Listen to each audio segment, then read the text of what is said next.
Port Davey has been described as the ultimate destination for yachties. It's easy to see why. Usually you might only find a few yachts here enjoying the serenity, but every 2 years a fleet of around 40 arrive as part of the Van Diemen's Land circumnavigation cruise.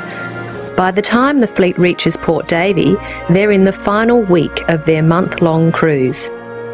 I met up with Graham Deneen, the cruise commodore, at Clayton's Corner on the shores of Bathurst Harbour. I think we're really privileged to be here at any time, let alone on a day like today.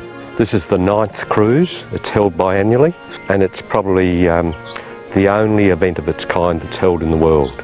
You know, it's such a pristine area and it's got so many lovely nooks and crannies. It really is a unique place.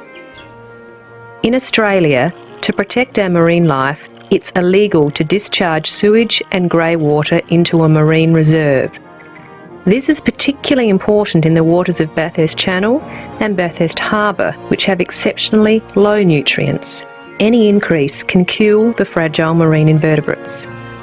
But storing waste is a problem for many boat owners, particularly with older boats. And sometimes in stormy weather, it's not safe for a boat to leave the marine reserve to discharge their tank waste out at sea. In these instances, Parks and Wildlife recommend emptying tanks beyond the Breaksea Islands, where tidal movement can quickly dilute the nutrients.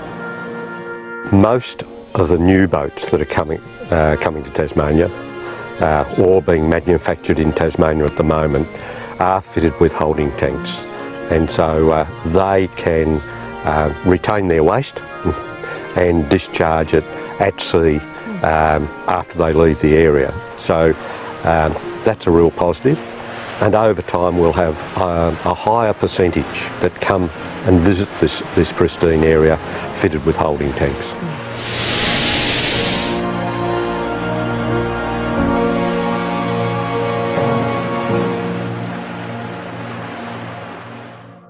There are significant issues with managing such a fragile area, especially when it's in a remote location. So how do Parks and Wildlife go about it? I spoke with Mike Garner, Senior Ranger for the Southwest National Park, which includes this marine reserve. Incredibly complex. We've got the isolation of the area. It's an expensive area to bring gear and people into, and because we've got no road access, we've all got to come by air or by sea. We're on the southwest corner of Tassie, so we get all the Roaring 40 weather issues. So you can plan lots of things, and then the weather can turn poor or bad, and that can just throw your whole works program out. You've got to be pretty independent. If you've forgotten something, it's too bad. You've got to work around it. It's a difficult area to manage, and it's expensive. There are no permanent staff on site at Melaleuca. Rangers are flown in for 10-day shifts along with any equipment they need. They stay in a basic hut equipped with solar and wind power to run their radio communications and lighting. Most maintenance occurs in the summer months. Equipment is flown in by light plane, with some heavier items like water tanks and gas cylinders brought in by helicopter or by a hired fishing boat with the items craned ashore. The Marine Reserve also includes a habitat protection zone and a sanctuary zone. The habitat protection zone is a restricted take area, which means you can line fish and use a cray pot. The sanctuary zone, however, is a no-take area where all marine life is fully protected. There's also a couple of quiet areas where motorised boats aren't allowed, and a few speed limits to observe. I asked Mike the purpose of these limits. And the reason is these banks are full of very soft sediments, and even a little outboard motor can produce enough weight to undercut these and wash them away. By keeping people down low speeds, and they're not planing, they're not actually putting out as much weight, so there's less power to undercut those sensitive banks. But further to that, a lot of these inlets are favourite places for swans to breed and rest. They need that protection, particularly in the breeding season, so they don't get roused or disturbed too much by boats coming up here. And the fact that you're actually forced to go slowly there, so that actually it's a calming process. It's a reflection as you're going in or out of the values of the place. So what is it that draws an increasing number of visitors here every year to this remote corner of the world? Everybody says it's just the clarity of the sky and the water and the vastness of the area, the absolute lack of development, and they really want it to remain that way. Yeah.